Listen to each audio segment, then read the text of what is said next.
tonight again, even in another lifetime. Find me then, and let's do tonight again.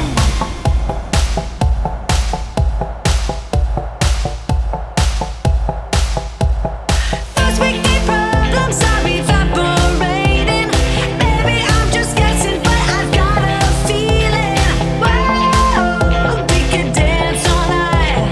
Whoa, not the end of time. We could do tonight again, even in another lifetime. Find me then, and let's do. গ্যাংটকের প্রথম সকাল যেন বিশ্বাসই হয় না যে সিকিমের পাহাড়ের ঘেরা গ্যাংটক শহরের মধ্যে আমি এখন রয়েছি এবং যেটাই থাকার স্বপ্ন বহুদিন ধরে দেখেছিলাম। সকাল সকাল উঠেই ফটাফট রেডি হয়ে নিয়েছি এবং ব্রেকফাস্ট করেই আমরা বেরিয়ে পড়েছি আর্লি মর্নিং গোটা গ্যাংটক শহরটাকে ঘুরে দেখবো বলে।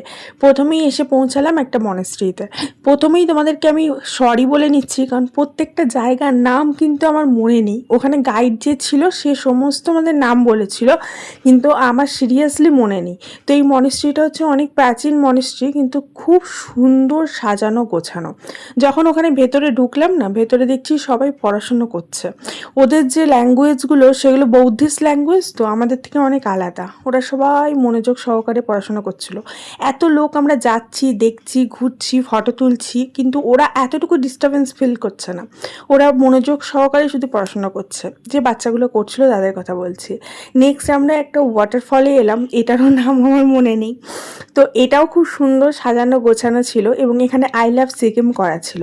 অ্যান্ড সবথেকে বড় পার্ট হচ্ছে এই ওয়াটারফলের সামনে একটা র্যাম্প ওয়াক করার জায়গা করা ছিল, যেখানে সবাই আমরা র্যাম্প ওয়াক করছিলাম, মানে যারাই ঘুরতে গেছে। এই যে রেড কালারের জায়গাটা দেখছো, পার্টিকুলার এই জায়গাটা, এখানটাতে সবাই র্যাম্প ওয়াক করছিল, রিল বানাচ্ছিল, ফটোজ তুলছিল। অবভিয়াসলি সিকিম ঘুরতে যাওয়া, গ্যাংটক ঘুরতে যাওয়া মানে তো ফটোজ অ্যান্ড ভিডিওজে মোবাইল ভর্তি হয়ে যাওয়ার কথা। সঙ্গে আমার সাথে একটা ক্যামেরা ছিল, সেটারও পুরো মেমোরি ফুল হয়ে গেছিলো। দেন এই ওয়াটারফলসের মধ্যে বসে অনেক ফটো ভিডিও করলাম। অ্যান্ড সবথেকে বড় কথা, এই ওয়াটারফলের মধ্যে পড়েছিল প্রচুর পাথর। সেই পাথরগুলো থেকে আমি খানিক পাথর মেমোরি হিসেবে তুলে ঘর নিয়ে এলাম। যাই হোক, তোমাদেরকে তো ওয়েলকাম জানানোই হয়নি। Welcome back to my channel ইসাস ডায়েরিজের নতুন সকালে গ্যাংটক থেকে তোমাদের সকলকে ওয়েলকাম জানাই এবং ওয়ার্ম ওয়েলকাম জানাই এবং অনেক ভালোবাসা জানাই, কারণ তোমরা সাথে আছো, পাশে আছো। তোমাদেরকে সাথে নিয়ে আজকে সারাটা দিন এনজয় করবো, গ্যাংটক শহর দাপিয়ে বেড়াবো। তোমরা হয়তো ভাববে যে পাথর কেন নিচ্ছি। অ্যাকচুয়ালি আমি যে কোনো জায়গায়, মানে পাহাড়ি জায়গায় ঘুরতে গেলেই সেখান থেকে রং বেরঙের পাহাড়ি পাথর সংগ্রহ করে সাথে করে ঘর নিয়ে আসি এবং ঘরে মেমোরি হিসেবে সেটাকে রেখে দিই। যেমন দার্জিলিং গেছি, বিজনবাড়ি গেছি, কালিম্পং গেছি, যেখানেই গেছি সেখান থেকে নদী বয়ে যাওয়া বুক থেকে পাথর তুলে নিয়ে এসে আমি রেখেছি। তো এবারেও তার অন্যথা করব না বলে গ্যাংটকে যখন দেখলাম যে এই ওয়াটারফলের কাছে এত সুন্দর সুন্দর পাথর পড়ে রয়েছে, পাথরগুলো এত সুন্দর টেক্সচার, তো তুলে নিয়ে এলাম। দেন আমরা চলে গেছিলাম একটা প্ল্যান্ট কনজারভেটরিতে। এখানে বিভিন্ন রকমারি ফ্লাওয়ারের সংগ্রহ করে রাখা ছিল। বেসিক্যালি এই সমস্ত ফ্লাওয়ারগুলো আমরা কখনোই সমতলে দেখতে পাবো না, এগুলো শুধু আর শুধুমাত্র পাহাড়ি জায়গাতেই দেখা যায়। পাহাড়ি অ্যাটমসফিয়ারেই এই ফ্লাওয়ারগুলো হয়। তো সেগুলোরই একটা কনজারভেটরি তৈরি করেছে এখানে, এবং সেইখানে আমরা গেছিলাম ঘুরতে। এখানে প্রত্যেকজনেরই এন্ট্রি ফিস 30 রুপিস করে লেগেছিল। একটু পাহাড়ের চড়াই উতরাই রাস্তা ছিল, উঠে উঠে আমরা দেখছিলাম বিভিন্ন রকমের ফ্লাওয়ার। সব থেকে বড় কথা, এই সমস্ত ফ্লাওয়ারগুলোর নাম এখানে দেওয়া ছিল, বাট সেগুলো সমস্ত কিছু মনে করে বলা সম্ভব নয়, কারণ সবই সায়েন্টিফিক নাম ছিল আর উচ্চারণ করাটা বেশ কঠিন ছিল। বাট ঘুরে দেখতে বেশ ভালো লাগছিল, আর প্রত্যেকটা ফ্লাওয়ারের গায়ে হাত দিতে মানা ছিল। তোমাদের একটা চার্ট দেখাই, এই দেখো, এই চার্ট অনুযায়ী সমস্ত রকম ফ্লাওয়ার এখানে রয়েছে। তো এই যে ফ্লাওয়ারের গার্ডেনটা, এটাতে ঘুরে প্রচুর রকমের আমি ফ্লাওয়ারের ফটো সংগ্রহ করেছি, যেই ফটোগুলো মানে এখানে তো কোনোভাবেই দেখা সম্ভব নয়, যে ফ্লাওয়ারগুলো আমরা কোনোভাবেই দেখিনি। তবে কিছু কমন ফ্লাওয়ার আছে যেগুলো আমরা কালিম্পংয়েও আগে দেখেছি, দার্জিলিংয়েও দেখেছি, সেই ফ্লাওয়ারগুলোও কিন্তু এখানে সংগ্রহ করে রাখা হয়েছে।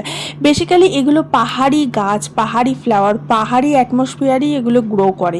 কারণ ঠান্ডা অ্যাটমসফিয়ার, ওখানে রোদ্দুর সেরকম পড়ে না, একটু বৃষ্টি বৃষ্টি ভেজা ভেজা ওয়েদার। আর গ্যাংটকে তো চারিদিকে ওয়াটারফল, যেখানেই তাকাচ্ছি সেখান দিয়েই ওয়াটারফল। তুমি গ্যাংটকে যদি যাও, তুমি রাস্তায় হাঁটবে, একটুখানি 1 সেকেন্ড করে হাঁটবে, একটা করে ওয়াটারফল দেখতে পারবে। যাই হোক, এইটা কোটাটা আমরা ঘুরে দেখলাম। এর ওপরে একটা ওয়াটারফল ছিল, হেঁটে উপরে উঠতে হবে, তারপরে দেখা যাবে। সেই ওয়াটারফলটা আমরা দেখিনি, যাইনি, কারণ অনেকগুলো জায়গা ঘোরার ছিল। বেসিক্যালি গ্যাংটক গোটা শহরটা ঘোরা মানে চারটিখানি ব্যাপার নয়। গ্যাংটকে প্রচুর দেখবার জিনিস আছে, যেটা বেসিক্যালি একদিনের মধ্যে তুমি শেষ করে উঠতে পারবে না। যেগুলো মেন সাইট সিইং করা জায়গা, সেগুলোই আমরা দেখেছি।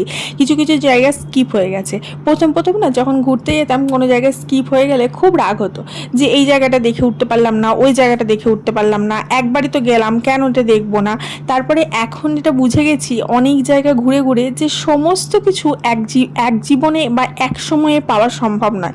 কিছু না কিছু তোমার ছেড়ে যাবেই, জীবনে তুমি সব কিছু পাবে না। সেরকমই যখন আমরা ঘুরতে যাই, সমস্ত জায়গা কভার আপ করা সম্ভব নয়। সমস্ত জায়গা কভার আপ করতে গেলে সেই জায়গাটায় আমাদের বারংবার যেতে হবে।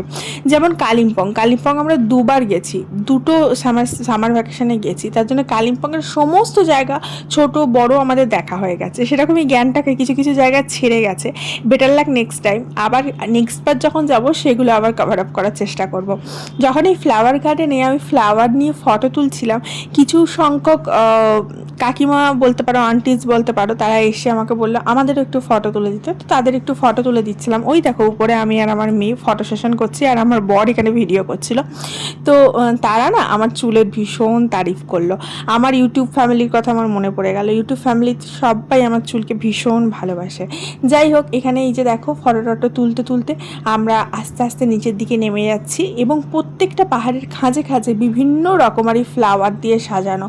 যত ফ্লাওয়ারগুলো দেখবে না, তত তোমার মনে হবে ফটো তুলতেই থাকি। মানে এত সুন্দর, এত কালারফুল, অ্যাটমসফিয়ারটাই এত সুন্দর ছিল। আর সবথেকে বড় কথা, এখানকার যে অ্যাটমসফিয়ারটা ছিল, সেটা না গরম না ঠান্ডা, এরকম একটা অ্যাটমসফিয়ার ছিল। মানে আমরা যেহেতু মে সিজনে গেছি, গ্যাংটকটা না প্রচুর ঠান্ডা না প্রচুর গরম, এমন একটা জিনিস যে তোমাকে গায়ে সোয়েটার চাপাতে হবে না। আমরা রীতিমতো সোয়েটার টোয়েটার নিয়ে বেরিয়েছিলাম, দেখতেই পেয়েছো। প্রথমে কিন্তু আমার সোয়েটারই ছিল গায়ে, কিন্তু তারপরে আমি আস্তে আস্তে খুলে দিলাম, কারণ ওই যে চড়াই উতরাইগুলো ওঠানামা করছি, আস্তে আস্তে গরম লাগছে। যদিও যে আমরা ক্লথগুলো পরেছিলাম সেগুলোও কিন্তু উইন্টার বেসড ক্লথ, মানে সেগুলো তুমি সামারে পরতে পারবে না। আমি যে ড্রেসটা পরেছি ওইটা উইন্টারই পরা যাবে, সামারে কিন্তু পরা যাবে না, কারণ ওটা একটু শরীরকে গরম দেবে। যাই হোক, এখানে দেখো ফুলগুলোকে দেখে মনে হচ্ছে সবগুলোকে ধরে তুলে নিয়ে যাই সঙ্গে করে, এত সুন্দর লাগছিল। বাট টাচ করতে মানা ছিল। আর আমার এই সিজনের মানে গ্যাংটক সিরিজের যত ফটোজ তুলেছি, তোমরা সব আমার ইনস্টাগ্রাম প্রোফাইলে পেয়ে যাবে। Go and check it out. আমার ইনস্টাগ্রামের লিঙ্ক দিয়ে দিলাম। এছাড়াও তোমরা আমার ইউটিউব হোম পেজে গেলে আমার ইনস্টাগ্রামের লিঙ্ক পেয়ে যাবে। সেখানে গিয়েও তোমরা ক্লিক করে ডাইরেক্ট ইনস্টাগ্রামে চলে যেতে পারো। সেখানে গিয়ে অবশ্যই ফলো করো অ্যান্ড ফটোজ আর রিলসগুলো এনজয় করো। এরপরে আমরা একটা জায়গায় গেলাম, এখান থেকে এটা বলছে ভিউ পয়েন্ট, নামটা মনে নেই সিরিয়াসলি। তো এই ভিউ পয়েন্ট থেকে খুব সুন্দর ভিউ দেখা যায়। তো এখানে কিন্তু একটু মেঘে আচ্ছন্ন ছিল, কারণ ক্লাউডি ওয়েদারটা হয়েছিল। হঠাৎ করে না পাহাড়ের ওয়েদার চেঞ্জ হয়ে যায়, কখনো দেখবে একদম ড্রাই হয়ে গেছে, পরিষ্কার হয়ে গেছে, আবার কখনো দেখবে কোথা থেকে হঠাৎ করে মেঘ উড়ে চলে এসছে, তুমি বুঝতেই পারবে না, মেঘ তোমাকে ভাসিয়ে নিয়ে চলে যাচ্ছে। আবার কখনো দেখবে ঝমঝম করে বৃষ্টি শুরু হয়ে গেছে। ওই জন্য পাহাড়ে ঘুরতে গেলে তোমাকে সোয়েটার আর ছাতা দুটো বগল দাবা করে নিয়ে যেতেই হবে। এই জায়গায় দাঁড়িয়ে মনে হচ্ছিল গোটা গ্যাংটক শহরটাকে একদম কাছ থেকে দেখছি। আর একটা জিনিস দেখতে পেলাম, সেটা হচ্ছে পাহাড়ি মুরগি, পাহাড়ি কুকুর, পাহাড়ি মুরগি, এগুলো না একদম ডিফারেন্ট দেখতে হয়। আমাদের যেগুলো দেখতে পাই সেগুলোর থেকে কিন্তু একদম অন্যরকম। তারপরে আমরা পেয়ে গেলাম খাজানা, সেটা হচ্ছে এই দেখো ফ্রিজ ম্যাগনেট, যেটা আমার ভীষণ পছন্দের। আমি যেখানেই যাই ফ্রিজ ম্যাগনেট কালেক্ট করি। আমার ফ্রিজের অনেকগুলো ম্যাগনেট এইভাবে লাগানো আছে। দেন আমরা মোমোজে লাফিয়ে পড়লাম, কারণ পাহাড়ে যাবো আর মোমোজ খাবো না তাই কখনো হয় না। ওই লাভ টু ইট মোমোজ। এখানে কিন্তু আমরা সব ভেজ মোমোজ ট্রাই করেছি, কারণ সিকিমে না খাবার দাবারের ব্যাপারটা একটু ইয়ে আছে, তার জন্যে আমরা সিকিমে যত খেয়েছি সব ভেজই খেয়েছি, আর শুধুমাত্র হোমস্টেতে আমরা নন ভেজ খেয়েছি, কারণ হোমস্টেটা খুব ট্রাস্টেবল হোমস্টে ছিল আমাদের। দেন হঠাৎ করে দেখলাম কোথা থেকে এত মেঘ উড়ে চলে আসছে, জাস্ট দেখো ওই দূর থেকে মেঘগুলো এমনভাবে উড়ে আসছে যেন আমাদের ভাসিয়ে নিয়ে চলে যাবে। আমি জাস্ট দেখে অবাক, হঠাৎ করে দেখছি মেঘ একদম গা ঘেঁষে চলে আসছে, মানে মেঘকে এত কাছ থেকে স্পর্শ বোধহয় আগে কখনো করিনি। জাস্ট দেখো মনে হচ্ছে ধোঁয়া, কিন্তু ধোঁয়া নয়, এগুলো সব মেঘ উড়ে যাচ্ছে। আমরা চলে গেলাম এখানকার ট্রেডিশনাল ড্রেস পরতে। এই ট্রেডিশনাল ড্রেস আমরা এখানে ভাড়া নিয়েছিলাম, এটা পরে আমরা ফটোশ্যুট করব। তো আমরা এখানে তিনজনই পরেছিলাম। এই ট্রেডিশনাল ড্রেসগুলো হচ্ছে ভুটিয়া ড্রেস বলে, ওরাই পরিয়ে দিচ্ছিল ব্যবস্থা করে। এই কালারটা ওই চুজ করে দিল, আমার হাজব্যান্ড চুজ করে দিল। দেন আমি কি তোমাকে বলছিলাম, যখন মেঘুরে আসছিল না তখন কীরকম ফিলিংস হচ্ছিল জানো, যেন সেই আমরা রাজ সিনেমাটা দেখেছিলাম না, আমার খালি রাজ সিনেমাটার কথা মাথায় চলে আসছিল, হন্টেড হন্টেড ফিল হচ্ছিল। যাই হোক, ভুটিয়া ড্রেস পরে বেশ তো আমাদের অ্যামেজিং লাগছিল। আমি এখানে টুপিটাকে মাথায় নিতে পারছিলাম না, আর ওই মহিলা যেটু আমাদের ড্রেস পরিয়েছিল টুপিটা বারবার ঠিক করে দিয়ে বলছিল এটা সোজা দিক, এইভাবে পরো। দেন আমার মেয়ে পরে নিল, আর মেয়ে পরার পর হাজব্যান্ড বলে আমি আর পরবো না। আমি বলি সে কী করে হয়, আমরা দুজন পরবো, তুমি কেন বাকি থাকবে? তো তাকেও পরিয়ে দিয়েছি। তাকে আমার দেখে খানিকটা মনে হচ্ছে চাইনিজ হয় না, চাইনিজরা বড় তলোয়ার নিয়ে থাকে, ওই রকম দেখতে লাগছিল ওর ড্রেসের কালারটা। দেন ওরা অ্যাক্সেসরিজ দিয়েও আমাদেরকে সাজিয়ে দিয়েছিল। দেন আমরা চলে গেলাম, এটা হনুমান মন্দির ছিল, হনুমান টকিজ বোধহয়। তো এখানের ওপরে গিয়ে আমরা অনেকগুলো ফটোশ্যুট করেছি, ভিডিও শ্যুট করেছি। এখানে আমার খালি চিন চিন চু গানটা মনে পড়ছিল, ওই সমস্ত করেছি। দেন আমরা এগিয়ে চললাম মন্দিরটা দর্শন করতে। ভেতরে তো ফটো ভিডিও অ্যালাউ ছিল না, আমি করিনি। এটা হচ্ছে মন্দিরের ভেতরটা। এই মন্দিরের বাইরে এক জায়গায় শিবলিঙ্গ প্রতিষ্ঠা করা ছিল, এবং সেখানে আমার মেয়ে সুন্দরভাবে গিয়ে জল দিল শিব ঠাকুরকে, নন্দীবিরিঙ্গিকে। এবং আমরা ভাবিনি যে পাহাড়ের এত উপরে গিয়েও শিব ঠাকুরকে পুজো করতে পারবো, শিব ঠাকুরকে জল দিয়ে স্নান করাতে পারবো। দেন আমিও শিব ঠাকুরকে পুজো করে নিলাম, জল দিয়ে স্নান করিয়ে নিলাম। দেন আমরা নিচে নামলাম। অ্যান্ড এই জায়গাটা থেকে যখন বাইরের ভিউটা দেখছিলাম না, অসাধারণ ছিল। ওই জায়গাটা না, ভিডিওগুলো আমার রিল ভিডিও করা আছে, তার জন্য আর এই বড় ভিডিওতে দেওয়া গেল না। তোমরা অবশ্যই ইনস্টাগ্রামটা চেক করো, ওখানে ফটোসগুলো দেখবে, জাস্ট অ্যামেজিং ভিউ, অসাধারণ লাগছিল গ্যাংটক শহরটাকে দেখতে। মেঘে ভেসে যাওয়া এক উড়ন্ত শহর মনে হচ্ছিল। এই দেখো, এটা হচ্ছে ফুল আউটফিটটা এরকম ছিল, ঠিক আছে। দেন আমরা চলে গেলাম এখান থেকে বেরিয়ে সব থেকে ফেমাস যেটা সিকিমের গ্যাংটক শহরের ওয়াটারফল, সেটা দেখতে। এই দেখো, এই ওয়াটারফলটা দেখে না জাস্ট অ্যামেজিং ফিলিং হচ্ছিল, মানে বলবো একদম হারিয়ে গেছিলাম, এত অসাধারণ লাগছিল। আর মনের মধ্যে খালি বাহুবলীর গানগুলো বাজছিল, এত ব্যাপক লাগছিল। আর এখানটার জলে এত ফোর্স ছিল না, পুরো ভিজিয়ে দেওয়ার মতো। এটা হচ্ছে এই ওয়াটারফলসটার নাম, তোমাদেরকে দেখিয়ে দিলাম, মুখে আর কিছু বললাম না, কারণ কোনো জায়গারই তোমাদের নাম আমি শেয়ার করতে পারিনি। এর সাথে সাথে আরও অনেক ডেস্টিনেশন ছিল, আরও অনেক পয়েন্ট ছিল ঘোরবার। আমরা মেন পয়েন্টগুলো ঘুরেছি। ওই যে বললাম, একটা দিনের মধ্যে সমস্ত কভার আপ করা যাবে না। তোমরা যদি হাতে 2 দিন গ্যাংটক শহর ঘোরার জন্য রাখো, তাহলে তোমরা হয়তো সব কটা কভার আপ করতে পারবে। কারণ এছাড়াও জু ছিল, মিউজিয়াম ছিল, ওগুলো সব আমরা বাতিলের তালিকায় করেছি, কারণ সারাদিনের মধ্যে সেটা কভার আপ করা সম্ভব ছিল না। এটা হচ্ছে ফুল ওয়াটারফলটা। আর এই ওয়াটারফলটার পাশ দিয়ে না যখন বয়ে যাচ্ছে, পাশে রেস্টুরেন্ট করা আছে, পুরো কাসল ফিল করছে। এখানে অনেক কিছু অ্যাক্টিভিটি ছিল করবার মতো। এই যে দেখতে পাচ্ছ, জিপ লাইনিং ছিল, তারপরে তোমার এখান দিয়ে ব্যালেন্স করে যাওয়ার ছিল, এরকম অনেক অ্যাক্টিভিটি ছিল।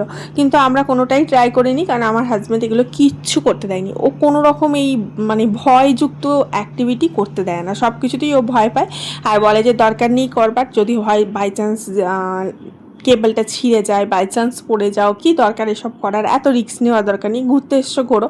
তার জন্য কোনোদিন এই সমস্ত রিস্কি যেগুলো হয়, রিস্কিগুলো ও করতে দেয় না।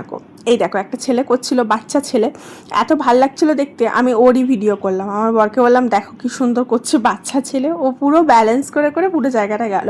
আমার বর বলছে দরকার নেই, তুমি যদি পড়ো, ওই কেবল ছিঁড়ে যদি নিচে পড়ো, গড়িয়ে কোথায় জল দিয়ে ধুয়ে চলে যাবে, তাকে তোমাকে খুঁজে পাওয়া যাবে না, দিয়ে আর করতে দেয়নি। আমার মেয়েরও খুব ইচ্ছা ছিল, ওকে তো আর করতে দেবে না। যাই হোক, এখানে নিচেও কিন্তু নামা যাচ্ছিলো, অনেকে জলে নামছিল, কিন্তু আমরা যেহেতু মোজা জুতো পুরো ফুল প্যাকড আপ হয়ে পড়েছিলাম, তার জন্য আর আমরা নামিনি। এরপরে চলো তোমাদের কি জায়গাটা দেখায়। এখানে না বনবিথির খুব সুন্দর একটা মূর্তি করা ছিল, এই দেখো এরকম অনেক ধরনের মূর্তি এখানে করা ছিল। কিন্তু আমার মেয়ে ফাইনালি কিডস জোন খুঁজে পেয়ে গেছে। এই যে দেখো কিডস জোনে ও খেলা করবে, তো ওকে নিয়ে চলে আসা হয়েছে।